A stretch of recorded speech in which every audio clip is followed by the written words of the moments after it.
All right, we're back, and it's COMP305, Game Programming 1, and it's Week 8, Lesson 8, Part 2 of our broadcast. I've also uploaded recently all of our files that I recorded. So I've got the recording piece plus the broadcast piece now. There's some duplication, but if you wanted to watch the better quality piece, I try and put it up a couple weeks later, right? So if you want to, I've got the recorded one you can watch live. This is the ones I do now, and the broadcast I do live, and the recorded ones we do later. One of the questions I had from the people that I was broadcasting to is, hey, when are we going to talk about the exam? I can tell you that Section 1, which is this section that I'm in right now, did a lot better on the exam than Section 2. Section 2 there's a lot of people who had trouble on the Star Wars piece. The people who did the tank game, which is Section 1, they had a lot, they were able to get through that piece. The other piece with that uses Star Wars assets, that tripped people up. People forgot about things like how to use a rigid body 2D, do collisions, all that kind of stuff. There were some people that came very close to having a problem, but again, at the end of the day, I'm going to give everybody part marks. It's not like you're going to get 0 for anything, so you're going to do fairly well. Let's go into FPS, this next part of this demo. So I'm pumping up Unity here, and again, I've uploaded my stuff up to GitHub. So the one I kind of put this basic project together, Centennial College FPS Demo Section 1. That's the one we're doing right now, Sec 1. And I want to bring this stuff in from Blender. How do I do that? And from last week, what we did was, here's what our level looks like right now, and there's going to be problems, and I'll show you the problems in a second. So let us bring in that stuff. So I've got my objects here. Here it is here right now. I've got my Maze 2 folder, which is where I have my latest stuff. I've got my brick old rounded textures and my gravel texture, and I've got Maze 2, which is the blend file we're just using. I'm going to drag and drop that Maze 2 blend files into the models folder here, like this. Watch. And there we go. And I probably put it in the wrong one, but that's okay. Here's models. Hey, look what it did for me. Here's my Maze 2. It's kind of got it over here, right? And I've got some materials. Let's take a look at my materials, and there's nothing. Oh, wait. There's some materials, but wait, where's my textures? And there are no textures. See, even though I wanted to try and drag and drop across, and I said that, you can embed them, there's no textures, so I'm going to drag those in, and that's why I have them here. So take these two textures, and I'm going to drag them into my textures folder. There we go. After it converts, Unity has a nice way of putting them in. Let's change the name of these things so they're more friendly. So I'm going to change the name of this texture. So instead of brick old rounded 0087, I'm going to change it to brick old rounded. Takes a second to update. And the same thing goes for gravel cobble. Gravel cobble, I'm going to change that to just gravel cobble instead of gravel cobble 0017. There we go. So a couple of my textures. And here's my materials. And if you notice, there's brick old rounded. Let's rename that thing brick old rounded instead of 0087 to just brick old rounded. That's my material. And there's gravel gravel cobble. Rename that thing gravel cobble. Material and textures have the same name. Okay, here's my model. And if you notice, my model has a couple things here. My plane, that's what it is, which is maze, and I've got some other things in here. My default take, which is a little bit of animation, which I didn't bring across. There's nothing there. And over on the material side, if you notice, here's my material. I'm looking at gravel cobble or brick gold rounded. I want to make this material, both the materials, actually, I'm going to click both of them. I want to change them from standard shaders into standard with specular setup. All right, that's the first thing. Which means I get this specular channel here right now, which I didn't have before. So standard with specular setup, okay? Now what I want to do is I want to just only click the gravel cobble. I want to go into my textures folder, and I want to click on the little lock on the top here, right? So it kind of sets up this gravel cobble so it doesn't move. And I want to drag and drop my gravel cobble texture into my albedo. The albedo, this little box here. Take a look. Here's a little box. You see it? And let go. And there's my little box. Okay? And that's gravel cobble. This is cool. Well, you know what I would love to do is use the same thing we used, this normal map. I want to bring this into the normal map area. But I can't bring the same one in because that means it wouldn't work properly. We'd have to convert this whole texture into a normal. So what am I going to do? I'm going to copy this texture from brick old rounded, right? I'm going to kind of duplicate by pressing Control or Command D. It's going to take a second. And I'm going to rename the second one to brick old rounded as a naming convention underscore N for normal, right? And what it's going to do, it's going to build our normal map for us. We've already tested it in Blender. I'm going to take this new one, I'm going to drag it across to the normal map now, and it's going to say, hey, now that you grab this normal map, do you want to fix it and make it into our normal map? And I say, yes, I do. And when I do that, it turns into this purple color, right? Which means now it's a normal map. And I want to turn this down because my normal is too high. It's like 1, which is like totally huge, right? And I want to pull this down to 0.15 like we had before. And I'm going to change my smoothness of my specularity down to 0.3. So less specular than we had before. All right, so there's my normal map for my gravel cobble, right? And did I do the wrong one? I did the wrong one. But that's okay, because we can just go like this and kind of choose another one. Let me fix that. So I grabbed brick old rounded and I put it on gravel cobble, but that's okay. We're going to change it back. Let's do that again. So I'm going to kind of Command or Control D for my gravel cobble and make another texture. So I'm just copying it and pressing underscore N for normal. And now I'm going to do this other way. So I'm going to take the gravel cobble, put this into my albedo. There we go, gravel cobble. And I'm going to trace my gravel cobble normal map and put it in here. I'm going to fix it, which is going to convert it to a normal. There we go. That's better. And we've got the same settings. Okay, cool. So that's my gravel cobble material. All right, there we go. I'm going to undo that one. And then grab my other material. So I'm going to go to material. I'm going to go to my brick old rounded and do the same thing. Just lock it up. And then I'm going to go back to my textures. And I'm going to take my brick old rounded, put it into my albedo. There we go. And I'm going to take my brick old rounded normal map that I've created now inside Unity and drag and drop that and change my values to 0.3, which I tested in Blender, and approximately 0.15, which is my normal that I've tested here. Okay, cool. So I've got my maps going on. And you know what? I've got my materials here. I don't want my materials there under the models. I want them in their own materials folder. So I'm going to drag and drop these two materials into my materials folder. There we go. So I've got my two materials. And here I've got my model. And I'm going to just get rid of this underlying thing here. Here we go. And now if I drag and drop this model into my world, right, here's what it looks like. Right? Pretty good. Okay. Now there's some problems. We're going to talk about this in a second. But let's, for now, if you notice my maze 2, here's my maze 2. As I scroll in to this thing, I'm going to rename this thing from maze 2 just to, we'll call this the maze tile. Maze tile. I use the underscore for now to show you, right? And if I go in here, right, here's my, my maze tile. I'm going to kind of zoom around. Let's see if we can see any issues. So far, so good. We're pretty good. Hey, look underneath. How come we can't see anything? Because these are culled. Back face culling, like we talked about before. If you notice as I scroll underneath, I can't see the underneath my map because who cares? Anyway, right? And this is a much better rendering that I did for the first class. I did break it up a little bit. Let's do a couple things. Let's move my directional light up a little bit in my scene, so it's not in my scene, like on my object. And let's add a. Let's first of all anchor this one. Let's add a couple of other things here. First of all, my Z should be 0. Well, that would be bad, right? Let me undo that. Ooh. Yeah. Let's do a couple of other things. What I meant to do is let us make an empty. So I'm going to kind of make a new empty object. There it is. Make sure it's its own. And let's make sure that that object is reset. So we're resetting that object. And let's take the maze tile and put it inside my empty game object for a second. There we go. And my game object, let's rename this game object. So we're going to call this thing maze tile. So maze tile. There we go.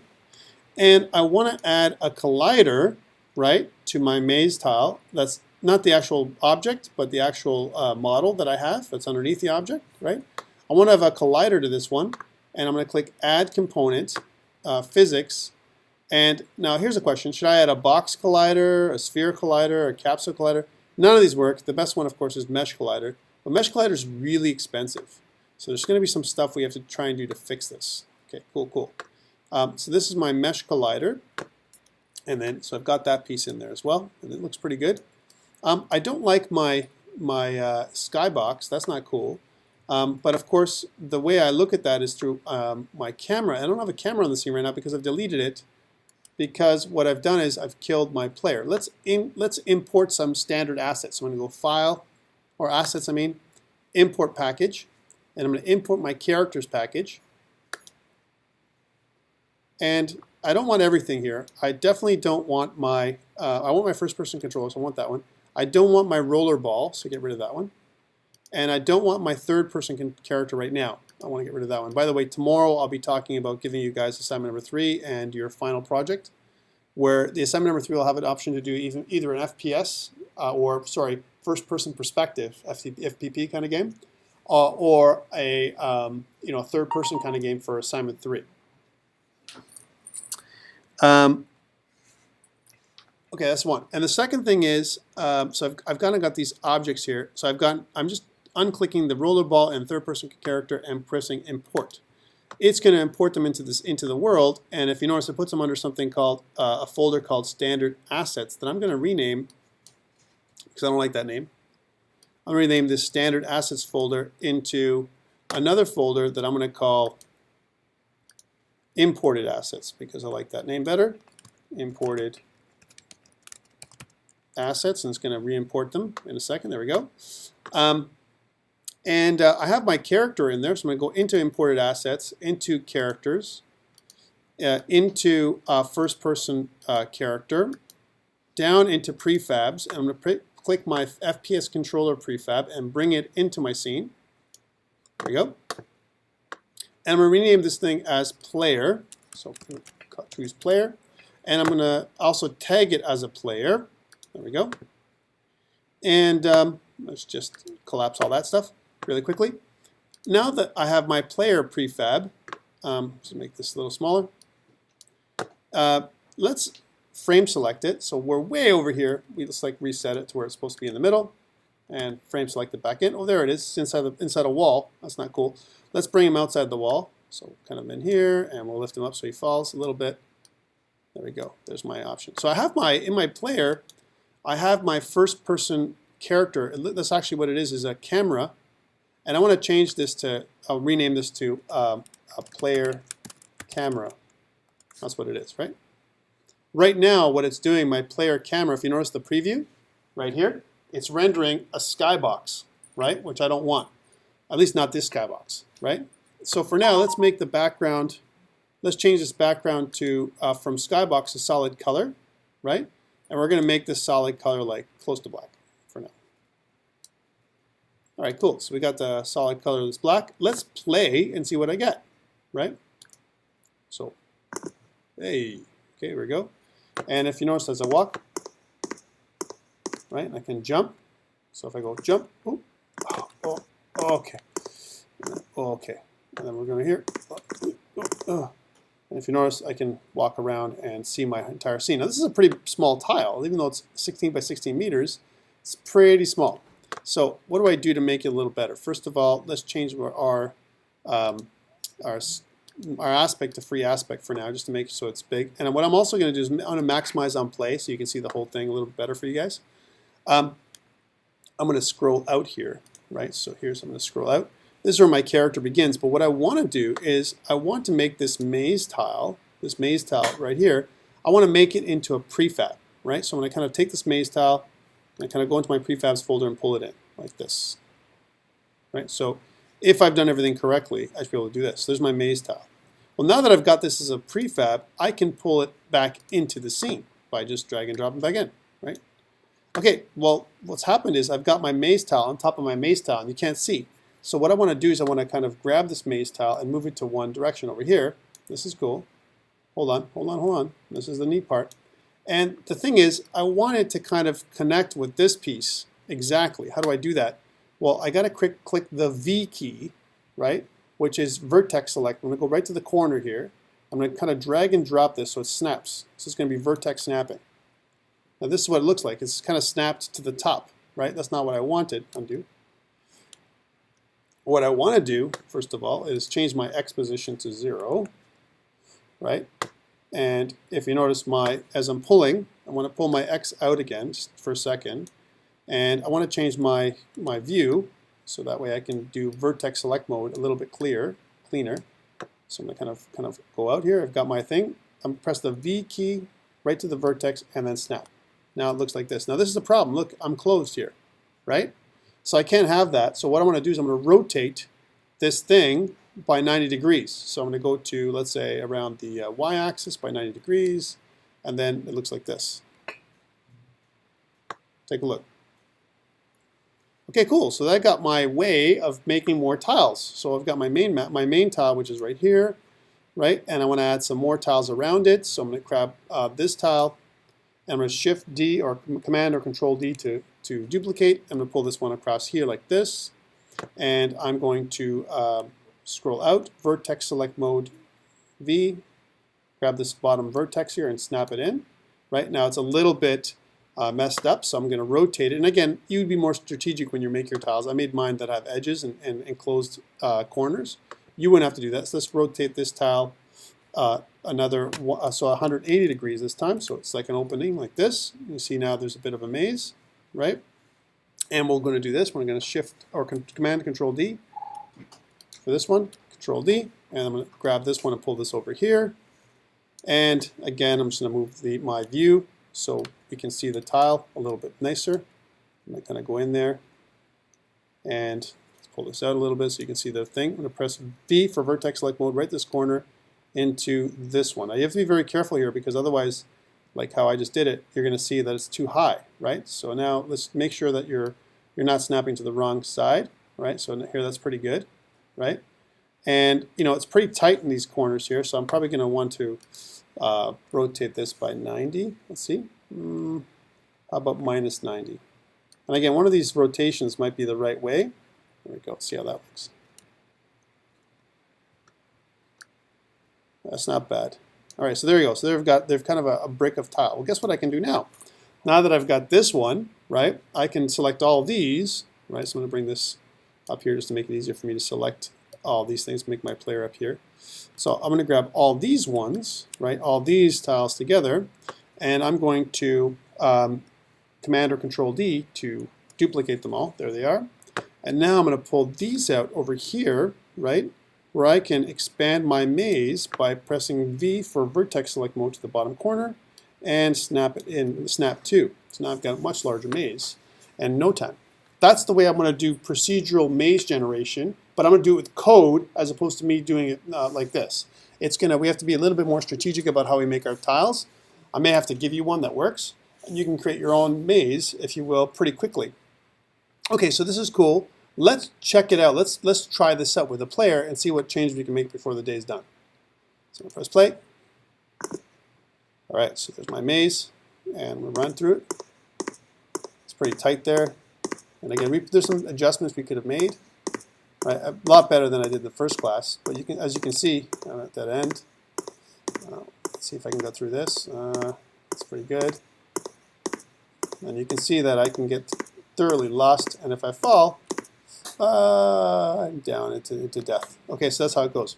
So that's pretty cool. It's a couple things too I don't like. I don't like the way my camera is showing the skybox or the blackness. I want to make my skybox a little differently. I didn't show this during the day, but I did change this online. So notice that there's a background right here. I've just changed my camera, my player camera, so it sees a black background. But I would like to see a different kind of skybox instead of that blue skybox we're always used to seeing, right? So how do I change that? Well, let's go into Materials. And inside Materials, I'm going to pull this out here. I'm going to right-click and create a new material, right? And right now I'm going to call this dark sky, because that's what I want to kind of make, the dark sky material. And right now, if you notice, my standard shader is standard. I don't want that. I want to change this to Skybox. There's different options for Skybox. One, you can create a 6-sided Skybox. You can make it a cube map, so a big cube, or I can make it procedural, which is what I want. So I'm going to click procedural. And now if you notice, there is an example on the bottom of what it looks like, my Skybox texture. But I want it to be kind of darker. So let's just choose a dark ground. So I'm going to try to choose this darker ground. And even a dark sky, so kind of a darker sky. So it kind of darkens up a little bit. Not too dark. And I'm also going to change my exposure down a little bit so it kind of makes it a glow, but it's going to be pretty dark, right? And that's what it looks like. If I change my atmosphere thickness, it makes it so that it's thicker or a little bit thicker. I'm going to change to 1.16. I've made a few changes, and that's my dark sky, right? Here's my dark sky Skybox. Okay, cool. You might say, well, what the hell is that, Tom? Watch. If I go to Window, if I go to under Window, there's Lighting.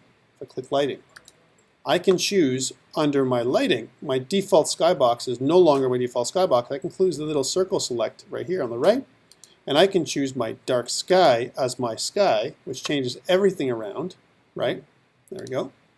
And let's get rid of this. And now, if you notice, that's my new Skybox. And if I took a look at my camera's using my, instead of my solid color, I don't want that, I want to use my Skybox, which is now my default Skybox. Now let's take a look and see how I look if I play. Now I got a kind of a spookier Skybox going on, which makes more sense for my scene, right, than what I had before. And if you notice, it's a procedural Skybox, so it's off in the distance, but it's kind of a darker, you know, look to it than the one I had before. Now I could use whatever Skybox I want or have. I can make my own, but as you can tell, this is pretty good. And next day we get together, I'm going to add back my guns, right? And we're going to have some pretty good fun with this. If I go up here, I'm pretty good. I'm pretty strong though, which is kind of messed up, eh? So I can kind of jump on the top and cheat, right? You can see the whole maze, right? So I may want to change that, but it looks pretty good. Like if you look at actually how the texture and everything is, it's not bad for a 2-second job. Like, and this was truly, and even though we took like 2 hours to do this, that's a 2-second job in terms of what we do. It's really fast.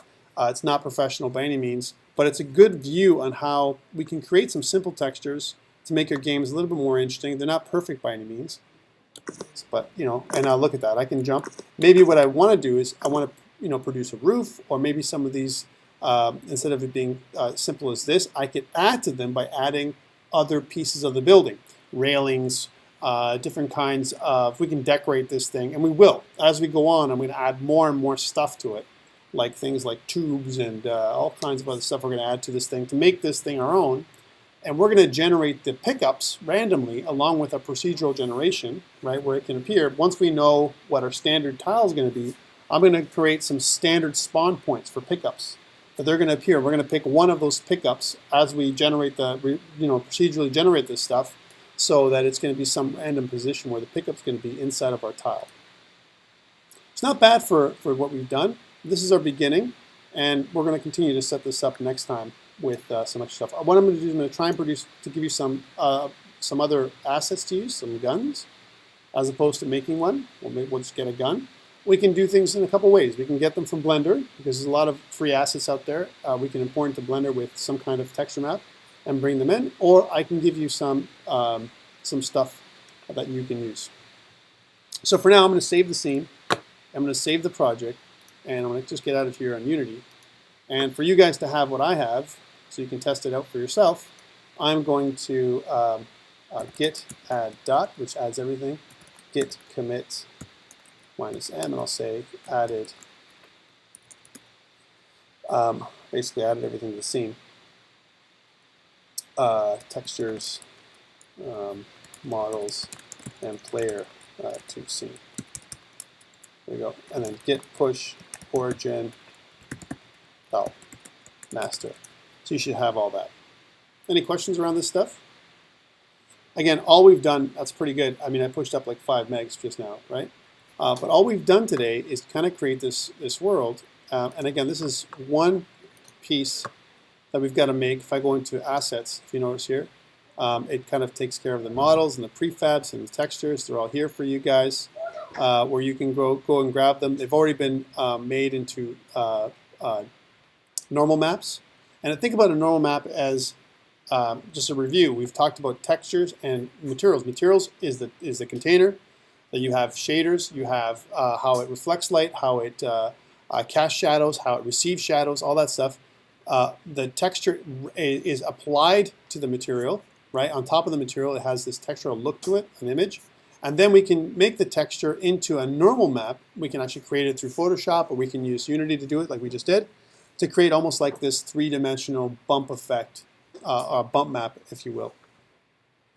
So that's it for me for today. We'll get tomorrow. Tomorrow for section 1, we're going to talk about our new assignment 3 tomorrow, and the final assignment for this course. We'll talk about those two things, and we'll continue with our first-person shooter demo.